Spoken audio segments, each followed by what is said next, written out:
stood there small amongst the flames. Village gone in sorrow's name. Tears reflected in the sky. Shattered dreams and whispers die.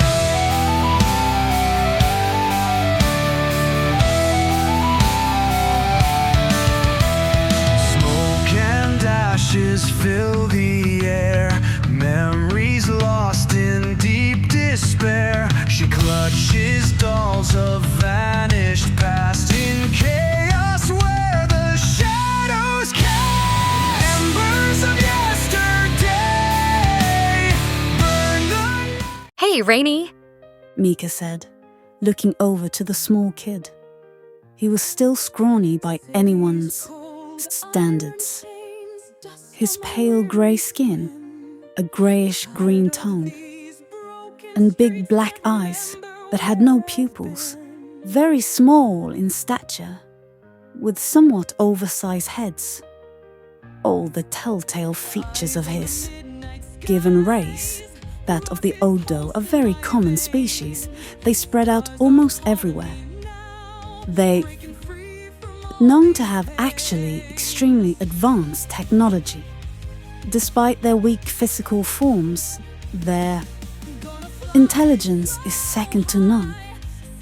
Many of them actually spend their lives as researchers, searching species from different places across the known galaxies, both animals and sentient. Races monitoring them as they develop, taking stock of planets with habitable atmospheres and the creatures on them. They collect these things as information and then use this information to barter and trade by tracking the relevant habitability of planets, general resources, native species, including sentient ones that had culture, technology, and things like that, or were on the road to developing them. They could exchange this information with other species that were looking to find other habitable worlds so that people could not waste time going after worlds that they could see in the distance, just to show up and find out that there's already a developed race there, and that if they want it, they're going to have to fight for it. That's simply far too much trouble. So most species will barter with them for information whenever they feel like spreading out to a new world that's outside of the known sectors. Remy, would you come? Over here for a minute? Mika said, as the young boy blinked a few times, the lids scrolling sideways across his eyes, from the sides towards the center, and then back again. Me? I didn't do anything, I swear. The boy replied. I'm not trying to cause any trouble. No, you're not in trouble, Remy. Mika said. I just have no intention of subjecting you to the same thing that I'm going to subject them to. I'd like you to come over here. Not because you're in trouble, but because I'd like to offer you a place on board the ship. Things are going to change around here. This isn't going to be a pirate ship like it was before. I want to fill the ship with good people. Try to do good things if I can. Who knows, I might even turn it into a sort of refuge for forgotten people. People that need a space home. Regardless, you don't deserve to be with the rest of them. So I'd like to offer you the ability to stay on the ship with me. Or if you'd like, a ride home. I know your homeworld is a far drive from here, but I could start making my way there. It might take us a while, but if you want to go back home, I can take you. So, you'd really let me stay? Remy replied. On board this new ship? I mean, I'm not really that good. At much. I mean, I'm pretty smart. I can fix stuff, but that's normal stuff. I mean, this ship seems to be made of stuff that I don't understand at all. I'm frankly not sure I could be much use. Remy said, looking at the floor and seeming a bit down on himself. Don't worry about it, kid. Mika replied. What you don't know, you can learn. And I'm not all hung up on how useful you're going to be. And don't be so down. You have lots of talents. I've seen how good you are with the gadgets and stuff around here. I'm sure that with a little proper instruction that you could do much more. You're a good kid, and you're welcome here. Useful or not.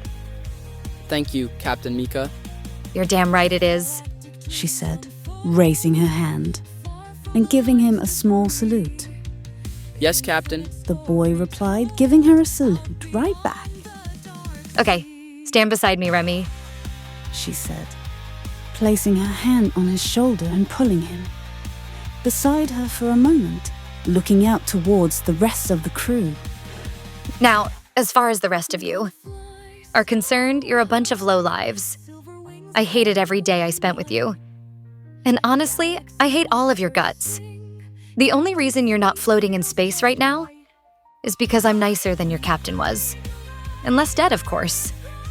Now, hop your asses on board that ship before I decide to change my mind and stop being friendly.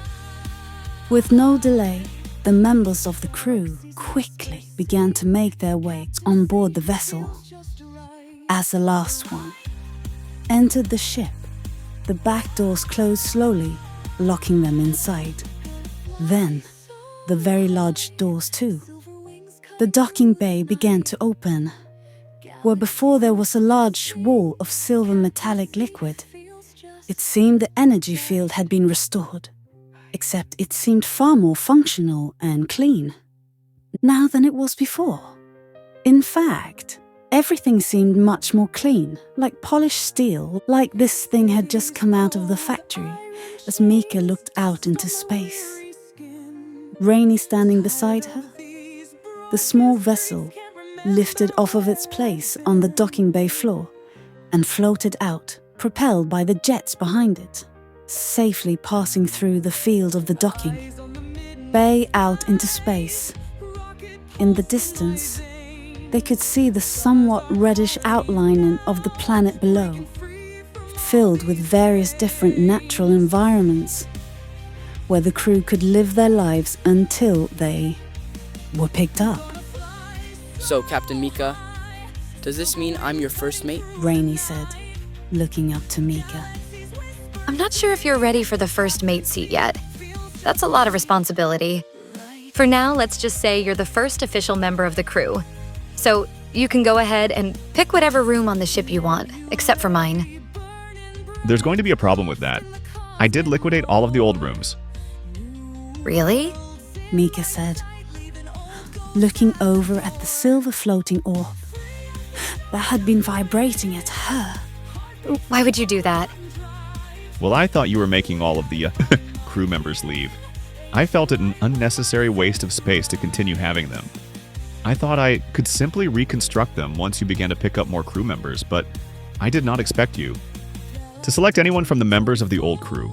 Unfortunately, your memories of this, Rainey, were not included within my download. However, this is a problem that is easily resolved. Thanks to the systems that I absorbed from the original ship, I should be able to produce him a room very quickly. It shouldn't take more than a few minutes. It will simply require that I shift around some resources. Okay, good. Mika replied.